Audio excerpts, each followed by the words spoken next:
Bosman anti Cina, sebuah kalimat ada beberapa di kolom komen sosmed dan YouTube Bosman. Kalau dilihat dengan teliti yang komen, maka cirinya sama. Mereka pasti orang yang baru kenal kesontoloyoannya Bosman, atau memang buzzer rupiah yang menganggap Bosman itu anti pemerintah, atau mereka saudara sesama putra bangsa berpaspor hijau berlambang Garuda keturunan Tionghoa. Namun yang ini hanya 5% alias kecil banget dari yang komentar. Mereka merasa tertohok oleh Bosman dan mengatakan Bosman anti Cina. Kita jelaskan, terutama untuk sahabat dari keturunan Cina di Indonesia yang mengecam Bosman. Walau hanya 5%-an dari yang mengecam, kecil sih. Namun ini penting karena yang terbesar adalah para buzzer yang dibayar pejabat menggunakan uang jabatan.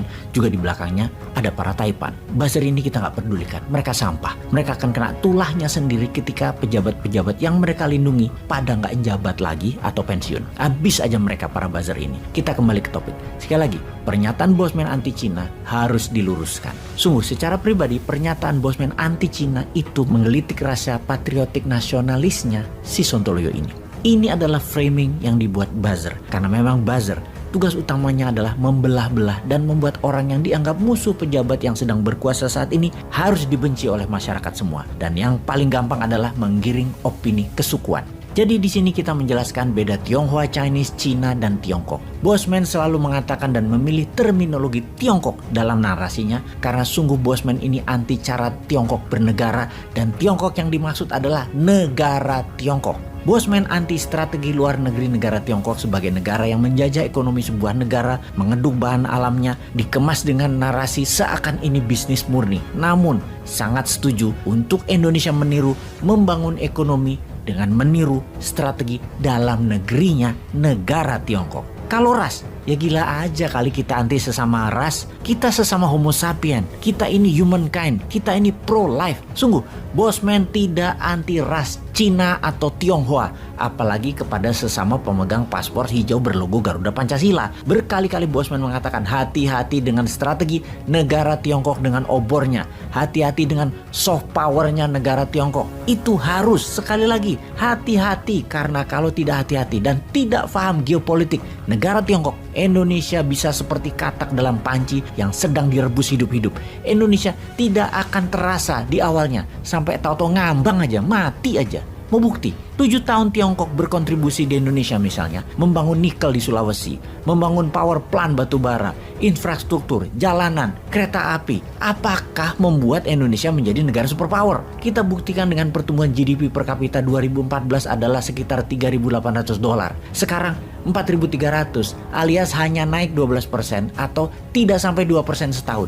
Mana katanya membuat Indonesia makmur? Makmur itu kalau GDP per kapitanya di atas 12.800 atau 15.800 GDP per kapitanya seperti Tiongkok, atau sekalian aja $60.000 GDP per kapitanya seperti Singapura. Oke, maaf kita tidak membicarakan lebih jauh hal ini ya. Kesannya pejabat sekarang tidak bisa membangun dan serba salah di mata Bosman.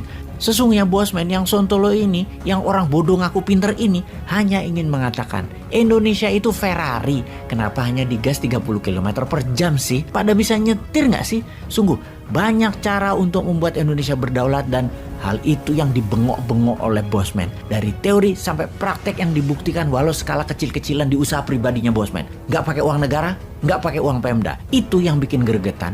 Yang kalau begini-begini aja, 70 tahun lagi baru jadi negara kelas menengah yaitu 12.800 GDP per kapitanya. Keburu negara lain nyusul. Kita terus aja di ranking 15 dari 20 negara seperti saat ini. Ini kalau boleh misu-misu marah-marah nih ya. Bosman akan komen, ngapain buat sarana jalan isinya barang asing, buat jembatan isinya asing, jalanan asing, mobilnya asing, bahan bakarnya impor. Harusnya buat dari lokal, isinya jalanan lokal, mobilnya SMK, minyaknya dari BBM lokal, semua lokal dong. Nah, mulai deh kalimat ini pasti akan jadi pro kontra. Wes jangan diterusin, banyak yang sumbu pendek. Kita balik menginformasikan, kalau mau jadi negara superpower, Indonesia harus menjadi pemain global dan Indonesia sekali lagi harus menjadi raja di kawasan. Indonesia harus jadi sponsor country, menjadi negara pengendali, menjadi negara yang ikut memilih pimpinan negara tetangga. Misalnya di wilayah kawasan, Indonesia harus ikut nyumbang cuan dan SDM ke orang yang akan kita pilih untuk memimpin negara tetangga tersebut. Untuk itu kita bahas kali ini apa yang akan terjadi di negara-negara yang akan merdeka jadi negara baru dan bagaimana memainkannya agar tunduk taat patuh pada Indonesia. Kita mulai ke wilayah yang banyak orang Jawanya, wilayah Kaledonia Baru. Saat ini mereka sudah 3 kali melakukan referendum. Saat ini Kaledonia Baru masih bagian dari negara Perancis. Hasil referendum 2021, 53% penduduknya masih pro Prancis, tapi trennya naik dibanding 2 kali referendum di tahun-tahun yang lalunya. Populasinya 260.000 penduduk dan 30 ribuan orang tersebut adalah keturunan Jawa, di mana sisanya adalah ras 60% Melanesia dan imigran lainnya. Sejarah panjang jajan Prancis tentang Kaledonia Baru ini. Dan apa sih isu menarik dari Kaledonia Baru? Prancis telah mengambil setengah cadangan nikel di negara tersebut hingga saat ini. Dan gerakan pro pisah dari Prancis yang akan referendum di akhir tahun 2022 ini adalah disponsori oleh Tiongkok. Apa yang Tiongkok inginkan sama seperti Prancis. Tiongkok mau ambil nikel yang cadangannya sangat besar. Bahkan dikatakan bisa sampai kebutuhan 1/4 dunia adalah dari Kaledonia Baru. Satu lagi wilayah yang tak kalah menarik. Karena negara-negara Pasifik adalah negara-negara kepulauan. Daratannya memang sedikit, namun gugusan pulau-pulau tersebut membentuk kekuatan laut yang luas. Wilayah yang kita bicarakan berikutnya adalah Bougainville, dekat Solomon Island. Kepulauan Bougainville ini dipaksa masuk bagian dari Papua Nugini, yang mana Papua Nugini dulu sekitar tahun 1890-an dijajah Jerman, kemudian 1914 diambil oleh Australia, lalu diambil oleh Jepang di tahun 1942, lalu diambil Amerika, lalu dikasih balik ke Australia, lalu oleh Australia di tahun 1975 Papua Nugini diberikan kemerdekaan dan Australia menjadi negara pelindungnya. Kepulauan Bougainville secara geopolitik menjadi bagian Papua Nugini. Namun sejak tahun 80-an protes mereka dan ingin lepas dari Papua Nugini. Gerakan separatis ini menguat, namun di tahun 2001 terjadi perdamaian. Perdamaian semu tentunya, hingga akhirnya ada referendum di tahun 2019 kemarin. Keputusannya, 98% masyarakat ingin lepas dari Papua Nugini. Bougainville di tahun 2027 berdasarkan referendum 2019 akan menjadi negara merdeka. Yang hebatnya, sebuah pelabuhan laut besar penangkapan ikan sedang akan dibangun di sana oleh siapa lagi kalau bukan Tiongkok. Sahabat, semoga paham. Indonesia ke depannya harus bagaimana kalau mau menjadi global player. Sekedar mengingatkan, 2 negara baru tadi tetangga kita yang jauh dari mainland Tiongkok. Dan apalagi ada 5 negara baru lainnya yang akan kita sebutkan sebentar lagi.